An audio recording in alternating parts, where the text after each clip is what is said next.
ಇನ್ನು ಹಿಂದೂ ಪರ ಸಂಘಟನೆಗಳು ಬಾಗಲಕೋಟೆ ಜಿಲ್ಲಾಡಳಿತಕ್ಕೆ ಡೆಡ್ಲೈನ್ ಕೊಟ್ಟಿದ್ದಾವೆ. ಇವತ್ತು ಸಂಜೆಯವರೆಗೆ ಡೆಡ್ಲೈನ್ ಕೊಟ್ಟಿದ್ದಾವೆ ಸಂಘಟನೆಗಳು. ಪ್ರಕರಣದಲ್ಲಿ ಭಾಗಿಯಾಗಿರುವ ಎಲ್ಲ ಆರೋಪಿಗಳನ್ನು ಅರೆಸ್ಟ್ ಮಾಡಬೇಕು ಅಂತ ಹಿಂದೂ ಪರ ಸಂಘಟನೆಗಳು ಒತ್ತಾಯ ಮಾಡಿದ್ದಾವೆ. ನಿನ್ನೆ ಜಿಲ್ಲಾಡಳಿತ ಕರೆದಿದ್ದ ಶಾಂತಿ ಸಭೆಗೆ ಮುಸ್ಲಿಂ ಮುಖಂಡರು ಗೈರಾಗಿದ್ದರು. ಮುಸ್ಲಿಂ ಮುಖಂಡರು ಆಗಮಿಸಿರಲಿಲ್ಲ ಶಾಂತಿ ಸಭೆಗೆ. ಹೀಗಾಗಿ ಮುಸ್ಲಿಂ ಮುಖಂಡರು ಬರದೇ ಇದ್ದಿದ್ದಕ್ಕೆ ಹಿಂದೂ ಪರ ಮುಖಂಡರು ಆಕ್ರೋಶ ಹೊರಹಾಕಿದ್ದಾರೆ. ಇವತ್ತು ಸಂಜೆಯ ಒಳಗಾಗಿ ಎಲ್ಲ ಆರೋಪಿಗಳನ್ನು ಬಂಧಿಸಬೇಕು ಅಂತ ಆಗ್ರಹ ಮಾಡಿದ್ದಾರೆ. ಇಲ್ಲದೆ ಹೋದರೆ ನಾಳೆ ಮತ್ತೊಂದು ಸಭೆ ನಡೆಸೋದಕ್ಕೆ ಮುಖಂಡರು ನಿರ್ಧಾರ ಮಾಡಿದ್ದಾರೆ. ಈಗಾಗಲೇ ಕಲ್ಲು ತೂರಾಟ ಪ್ರಕರಣದಲ್ಲಿ 8 ಜನರನ್ನು ಅರೆಸ್ಟ್ ಮಾಡಲಾಗಿದೆ. ಮುಂಜಾಗ್ರತಾ ಕ್ರಮವಾಗಿ ನಿನ್ನೆಯಿಂದಲೇ ನಿಷೇಧಾಜ್ಞೆ ಜಾರಿ ಮಾಡಲಾಗಿದೆ.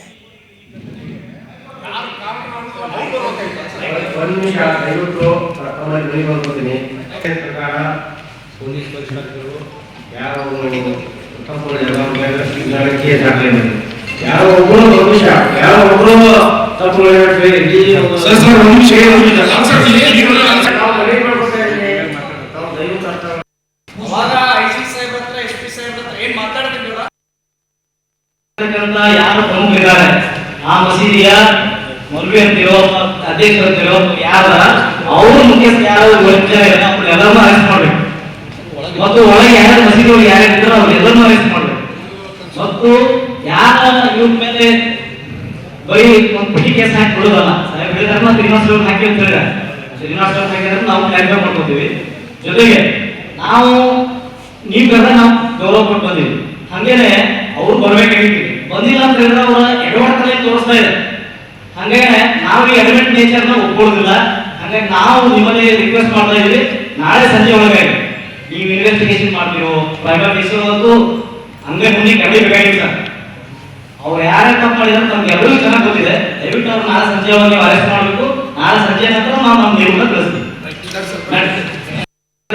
ಯಾರು ಪ್ರಮುಖರಿದ್ದಾರೆ ಆ ಮಸೀದಿಯ ಮೌಲ್ವಿ ಅಂತಿರೋ ಅಧ್ಯಕ್ಷರು ಅಂತಿರೋ ಯಾರ ಅವರು ಮುಖ್ಯಸ್ಥ ಯಾರು ಇನ್ನೊಂದು ವಿಚಾರಕ್ಕೆ ಸಂಬಂಧಪಟ್ಟಂತೆ ನಮ್ಮ ಪ್ರತಿನಿಧಿ ಸ್ಥಳೀಯರನ್ನ ಮಾತನಾಡಿಸಿದ್ದಾರೆ.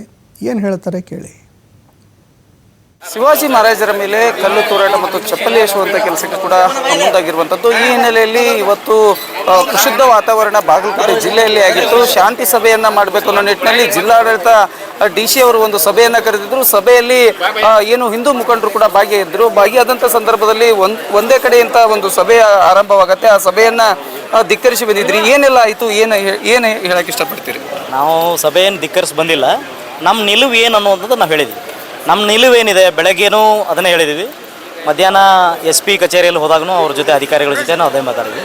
ನಮ್ಮ ನಿಲುವು ಬೆಳಗ್ಗೆ ಅಂಬಾಭವಾನಿ ಗುಡಿ ಹತ್ರ ಏನು ಸಕಲ ಸಮಾಜ ಸೇರಿತ್ತು ಅವಾಗ ನಿಶ್ಚಯ ಮಾಡಿರುವಂಥ ನಿಲುವು ಏನಿದೆ. ನಿಲುವು ಘಟನೆಗೆ ಯಾರು ಕಾರಣ ಆಗಿದ್ದಾರೆ, ಘಟನೆಗೆ ಕಾರಣೀಯಾಗಿರ್ತಕ್ಕಂಥ ಮಸೀದಿಯ ಪ್ರಮುಖರು ಅವ್ರು ಯಾರ್ಯಾರು ಸಮಿತಿಯವರಿದ್ದಾರೆ ಆ ಸಮಿತಿಯವ್ರನ್ನ ಎಲ್ಲರನ್ನೂ ಕಸ್ಟಡಿ ತೊಗೋಬೇಕು.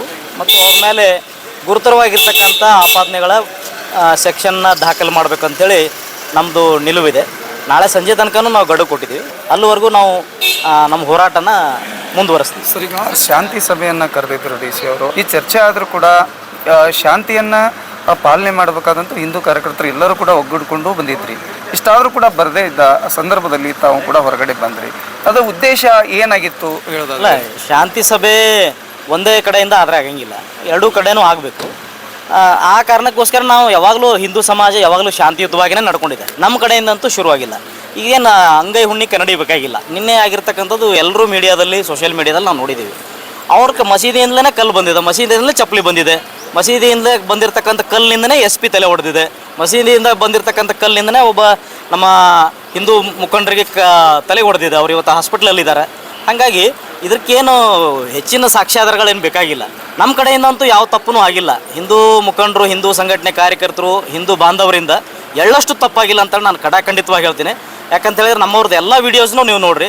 ನಮ್ಮವ್ರು ಶಾಂತಿಯುತವಾಗಿ ಸಂಭ್ರಮದಿಂದ ಯಾವೊಬ್ಬ ಛತ್ರಪತಿ ಶಿವಾಜಿ ಮಹಾರಾಜರದ ಒಂದು ಸಂಭ್ರಮ ಆಚರಣೆಯನ್ನು